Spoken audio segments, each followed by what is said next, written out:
The Malaysian ringgit, a cornerstone currency in Southeast Asia, has a complex and layered history, yet its significance seems to be waning, primarily due to the growing discontent within Malaysia regarding the depreciating value of the ringgit. One of the most contentious issues plaguing Malaysia today is, indeed, its currency depreciation, particularly against the US dollar. Historically, the ringgit exhibited considerable strength. For context, in 2014, $1 was approximately equal to 3 Malaysian ringgit, while today it amounts to over 4.5 ringgit. If we look further back to 1993, the exchange rate was even more favorable at 2.5 ringgit per US dollar. Over time, this equation has tilted, leading to a more potent US dollar, or alternatively, a weaker Malaysian ringgit. This currency trend has sparked controversy largely aimed at the Malaysian government. Critics argue that the government's economic mismanagement is causing the ringgit's depreciation. The narrative of currency depreciation as an outright failure is, however,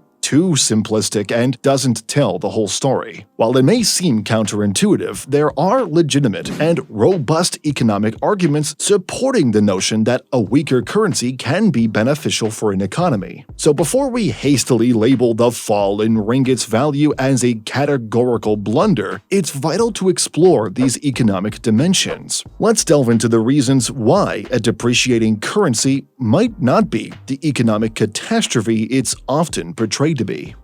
Currency, whether it's the US dollar, euro, or the Malaysian ringgit, forms the bedrock of economic exchange. Beyond impacting the price of your preferred cup of coffee or nasi lemak, it shapes broader economic dynamics like imports, exports, and inflation. A weaker ringgit, while making imported goods more expensive, is not necessarily a dire economic sign. When the ringgit devalues against other currencies, importers pay more ringgit to purchase the same amount of foreign currency, leading to increased costs for imported goods. This cost often trickles down to consumers. But this dynamic, though seeming detrimental, can spur positive economic changes. Higher import prices can nudge consumers towards locally produced goods and services, thereby boosting domestic industries and job creation. Additionally, a weaker ringgit offers protection against inexpensive imports that might threaten local industries. This is particularly pertinent for countries like Malaysia striving to reinforce their domestic manufacturing sectors. Therefore, while costlier imports might pinch your pocket, they simultaneously stimulate growth and competitiveness among local businesses. A weaker ringgit can also prompt Malaysian businesses to reevaluate their supply chains, potentially sourcing more materials domestically and reducing import reliance. This shift not only stimulates economic activity within the country but also fosters innovation in local industries. The devaluation can inadvertently lead to a flourishing of creativity and diversification in local industries. Suppose a weaker ringgit makes French cheese imports expensive. In response, local entrepreneurs might seize this opportunity to produce a homegrown variant, adding new products to the Malaysian market.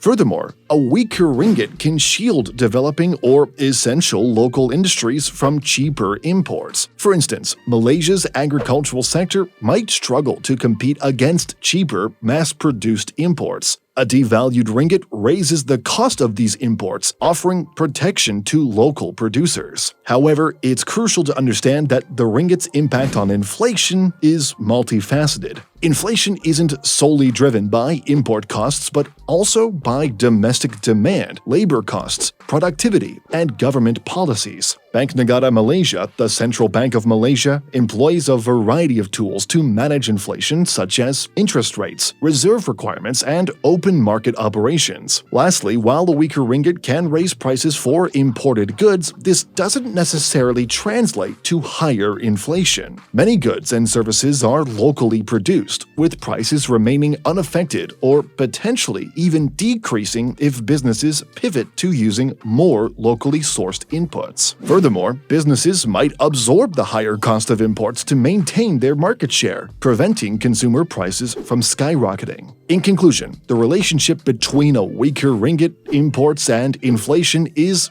complex and multifaceted. It's not simply a matter of weaker ringgit equals higher inflation. A weaker ringgit can have both negative and positive effects, and it's up to policymakers to manage these impacts to ensure the best outcomes for the Malaysian economy.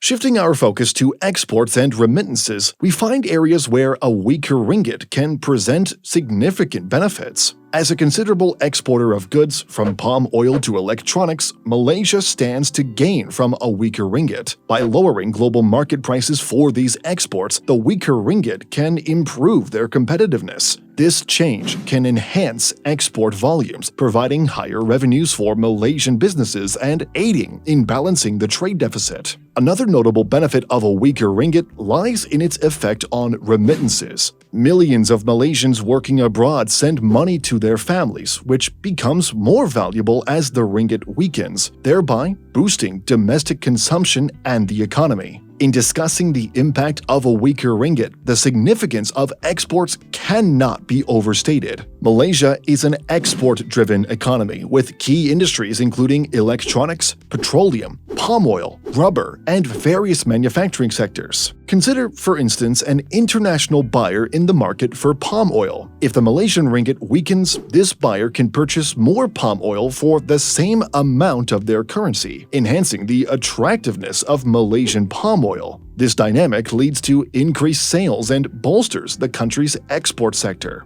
Beyond commodities, a weaker ringgit can also enhance the competitiveness of Malaysian manufactured goods. Take the electronics industry. Malaysia's role as a significant global producer of semiconductors and other electronic components becomes more advantageous with a cheaper ringgit, reducing production costs and providing a price edge in international markets. Tourism, another vital foreign exchange earner for Malaysia, also benefits from a weaker ringgit. Lower costs for international tourists visiting Malaysia, from hotel rooms to meals and shopping, make the country a more appealing destination. The subsequent increase in tourism can stimulate job creation and other economic sectors such as retail, food services, and transportation. A weaker ringgit might also encourage Malaysians to explore domestic vacation options as international travel becomes more expensive.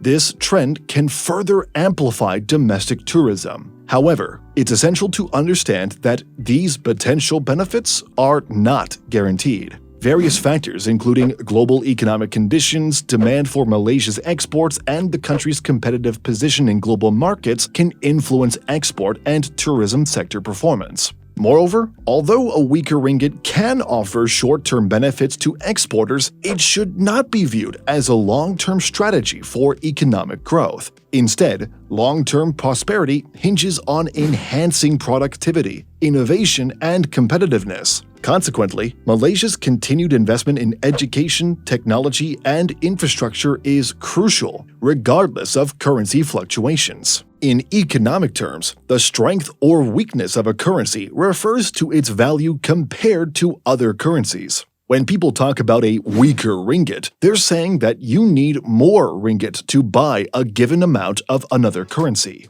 Conversely, a stronger ringgit means you need less ringgit to buy the same amount of another currency. A weaker ringgit can bring advantages to the Malaysian economy, one of which is enhancing the competitiveness of Malaysian exports. When the ringgit is weak, it makes Malaysian goods cheaper for foreign buyers, stimulating demand for these goods and helping Malaysian exporters. This could have a positive effect on Malaysia's trade balance and, potentially, stimulate economic growth. On the other hand, a weaker ringgit makes imports more expensive, leading to higher costs for Malaysian businesses that depend on imported goods or materials.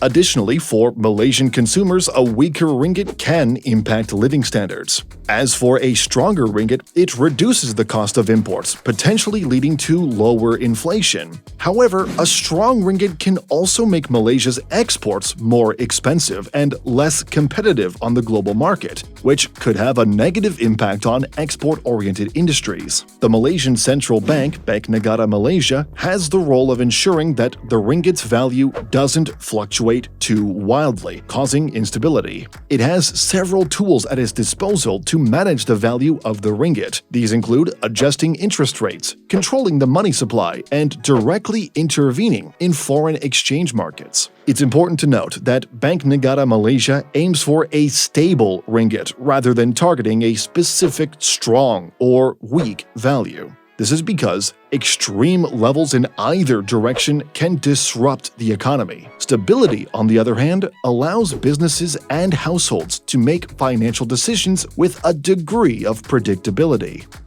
In conclusion, the narrative that stronger is always better when it comes to currency value is an oversimplification. A weaker ringgit has its advantages and, if managed properly, can even be beneficial for the Malaysian economy. Remember, the strength of a nation's economy isn't solely dictated by the strength of its currency. But anyway, do let us know what you think. Thanks for watching.